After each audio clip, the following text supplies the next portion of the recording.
Morning students, आज हम आपको मोरल साइंस में चैप्टर 4 पढ़ाएंगे, जो कि आपको क्या है, नोइंग योर लिमिट्स, अपनी सीमाओं को जानना। देखिए ये स्टोरी एक लड़की के बारे में है जिसका क्या नाम रहता है, रश्मि। मतलब वो बहुत ही मिडिल क्लास की फैमिली में रहती है और वो अपने हदों को जानती है कि उसको किस हद तक उसको रहना है। ठीक है, मतलब जैसी फैमिली रहती है उस हिसाब से उसको वो सिखाया गया है, डाला गया है। तो देखिए चैप्टर पढ़ते हैं। Since the time we are born, from then onwards we cannot live alone. जब से हम पैदा हुए हैं तब से हम अकेले नहीं रह सकते। We stand in continual need of some kind of assistance. हम किसी प्रकार की सहायता की निरंतर आवश्यकता में खड़े रहते हैं। कहने का मतलब है, जैसे हमको माँ बाप क्या करते हैं, अकेले छोड़ते हैं, मम्मी पापा छोड़ते हैं अकेले? नहीं, वो हमेशा हमारे साथ बने रहते हैं। तो आगे देखिए, सिंस इन ए सोसाइटी, चूंकि एक समाज में we are born equal, it means that we have a right to equal opportunity. हम समाज में पैदा होते हैं, इसका मतलब है कि हमें समान अवसर का अधिकार है। But all of us do not have the same capacity, लेकिन हम सभी की क्षमता एक जैसी नहीं है। All can not have the same height और कलर और डिग्री और intelligent. All can not have, हमारे लोगों के सबके पास एक जैसी ऊंचाई, एक जैसा रंग, एक जैसी उपाधि और एक जैसी बुद्धि नहीं है। Some have the ability to earn more and other less, कुछ में अधिक और दूसरों की कम कमाने की क्षमता है। कहने का मतलब है कोई ज़्यादा कमाता है तो कोई कम कमाता है।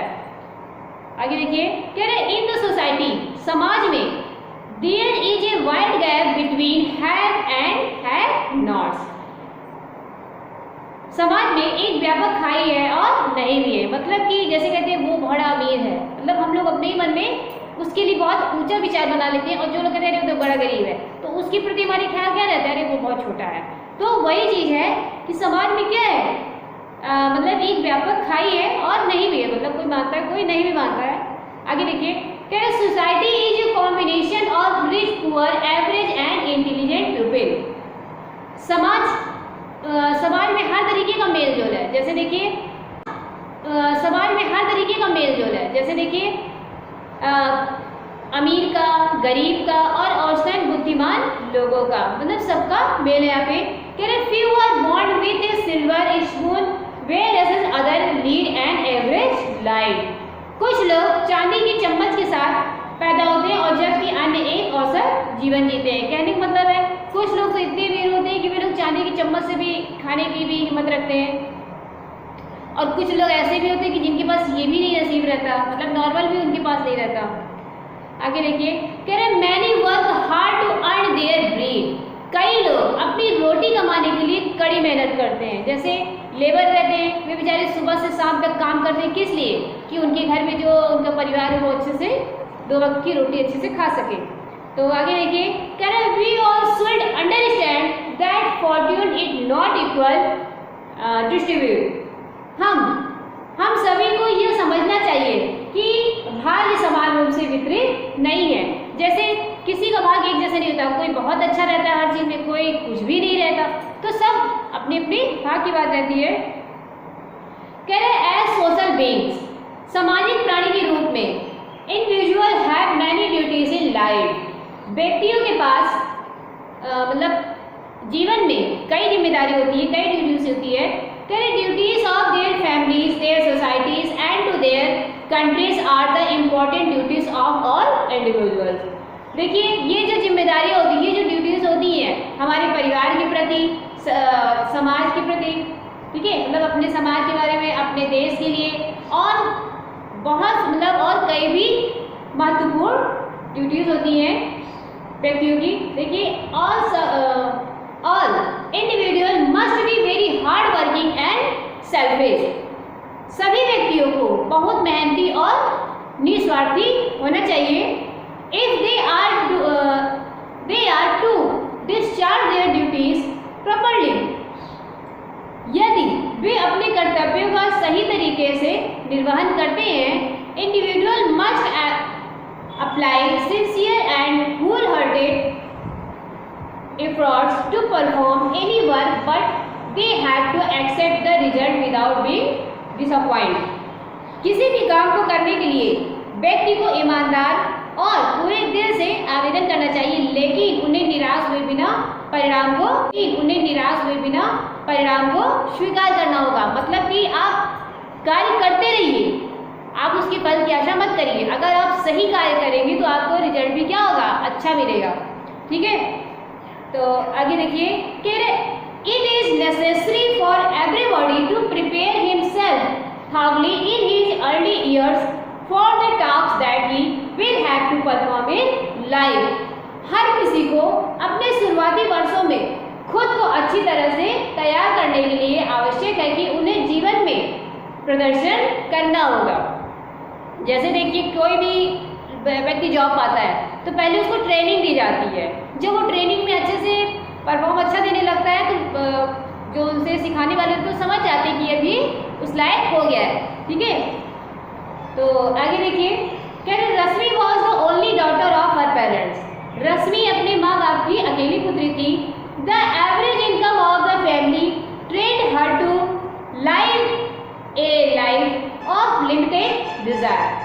परिवार की औसत आय ने उसे सीमित इच्छाओं का जीवन जीने के लिए प्रशिक्षित किया था। मतलब कि उनके घर में काफ़ी पैसा नहीं आता था, थोड़ा ही आता था, तो उसी हिसाब से उसको शिक्षा दी गई थी और वो उसी हिसाब से ढल गई थी। She was taught to lead a discipline life. उसे अनुशासन जीवन जीने की शिक्षा दी गई थी। Rashmi was a result well educated and discipline lady. Rashmi एक अच्छी तरह से शिक्षित और अनुशासित महिला थी।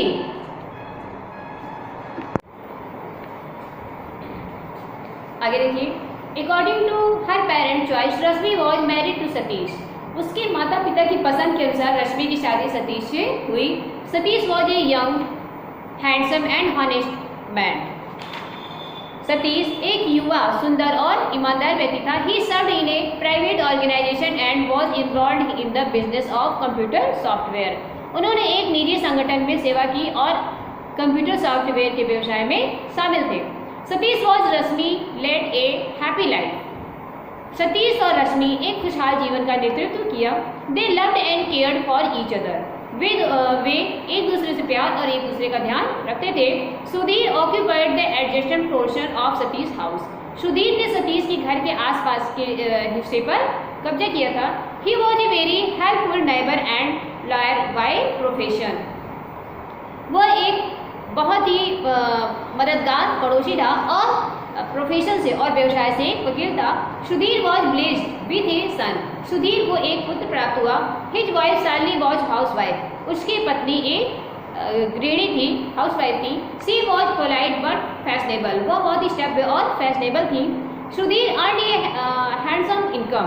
सुधीर भी एक अच्छा इनकम कमा लेता था। He was capable enough to take care of the requirements of his family. वह अपने परिवार की आवश्यकताओं की देखभाल करने में सक्षम था। Rashmi and Shalini often meet each other. They become good friends. Rashmi और शालिनी अक्सर एक दूसरे से मिलते थे और वे मतलब एक बहुत अच्छी मित्र भी थी।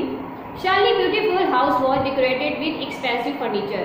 शालिनी अपने घर को मतलब बहुत ही महंगे चीज़ों से सजा के रखती थी और मतलब उसकी फर्नीचर भी क्या थे, बहुत ही महंगे थे।